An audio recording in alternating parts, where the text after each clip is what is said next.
আসসালামু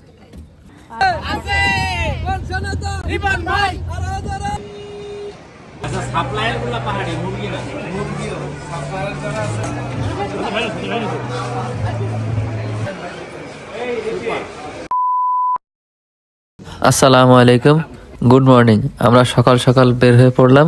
আমরা একটা গাড়ি ঠিক করি। আমাদের গন্তব্য হলো শাহপরীর দ্বীপ পর্যন্ত। গাড়িটি সারাদিনের জন্যই ভাড়া করা হয়। তো আমরা যখন শুরু করি, মানে আমরা রওনা দেই অ্যারাউন্ড 7টার দিকে, এরকমই হবে হয়তো। তো আমরা যাওয়ার পথে আশেপাশে আর কোনো গাড়ি ছিল না, আমরাই প্রথম ছিলাম হয়তো। আমাদের প্ল্যান ছিল যে আমরা একদম সরাসরি শাহপরীর দ্বীপে চলে যাব, কোথাও থামবো না। তো দেখলাম যে সকালবেলা একটা নাস্তার ব্যাপার আছে, তো আমরা প্রথমে হিমছড়িতে নামলাম। তো আমাদের দিয়ে আর কি টিকিট কাটা স্টার্ট শুরু হলো। তো দেখেন, আপনারা দেখতেই পাচ্ছেন একটা মানুষও নেই, শুধু আমরা। তো ঝর্ণা শেষ করে দেন এই সিঁড়ি বাওয়া। সিঁড়িটা আসলে অনেকদিন পরে সিঁড়িতে উঠলাম, মানে একটু হাঁপাই গেছি হয়তো উঠতে উঠতে, বাট ভাল লাগতেছিল। সকাল সকাল তো বেশ মজা লাগতেছিল। বাট যাই হোক না কেন, এত কষ্টের পরেও যে উঠতে পারছি, আলহামদুলিল্লাহ।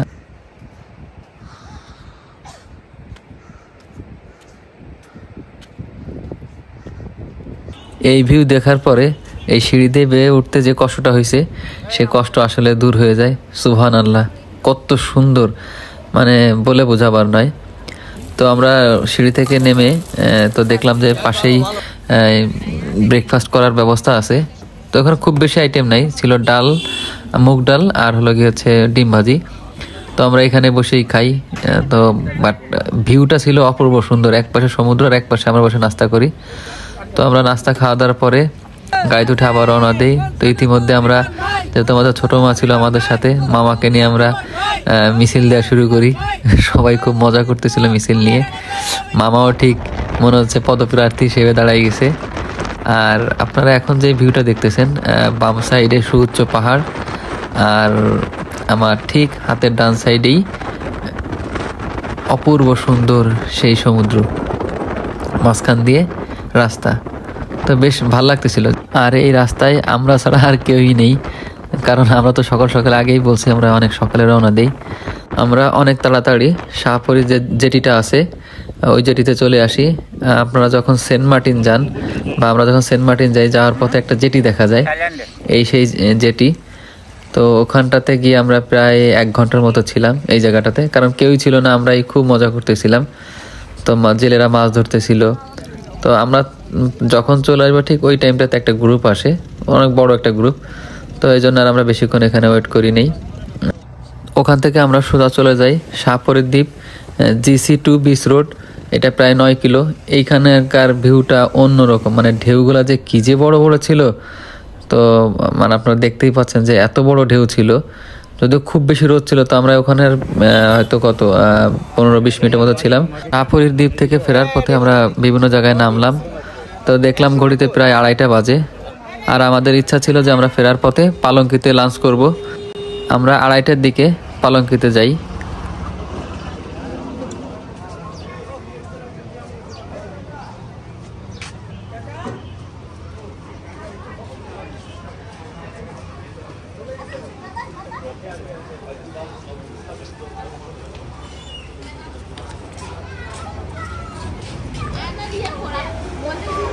সো লাঞ্চ আওয়ার যেহেতু খুব বেশি ভিড় ছিল, তো আমরা প্রায় 1 ঘন্টা ওয়েট করি টেবিল পাওয়ার জন্য। 1 ঘন্টা পর আমরা টেবিল পাই, মানে বসার টেবিল পাই।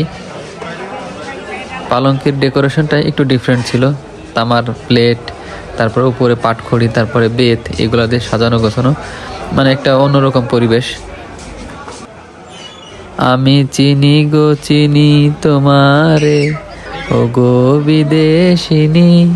আসলে এটা কোনো গান নয়, এটা হলো কি হচ্ছে পালঙ্কের মেনু কার্ডের উপরে লেখা ছন্দ। আসলে ওদের প্রতিটা আইটেমই খুব সুন্দর করে ছন্দ দিয়ে লেখা, মানে দেখলেই আপনার মানে আপনি ভুলে যাবেন আসলে কি খাবারের মেনু নাম নাকি অন্য কিছু। এদের এই সিস্টেমটা খুবই বেশি মানে নজর কাড়ে আমার। তারপর আমরা অর্ডার করি যে পাহাড়ি বনমোরগ ভর্তা, ভেটকি মাছের পাতুড়ি, লইট্টা ফ্রাই, ডাল। তো এখানটাতে যে আমরা একটু এই লোকটার সঙ্গে একটু মজাই করি, যে ভাই আমরা যে আপনারা বলেন যে পাহাড়ি মোরগ, আসলে কি এটা পাহাড়ি মোরগ কিনা।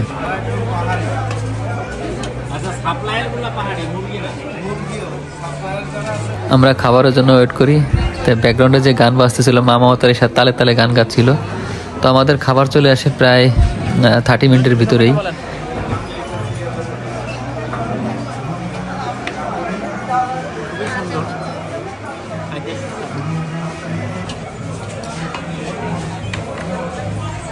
এই সেই ভেটকি পাতুরি, মানে এখানটাতে ওরা মূলত সর্ষে ইলিশ স্টাইলে করা, খুব মানে ঝাঁঝের পরিমাণ আর সর্ষের পরিমাণটা একটু বেশিই থাকে এখানটাতে।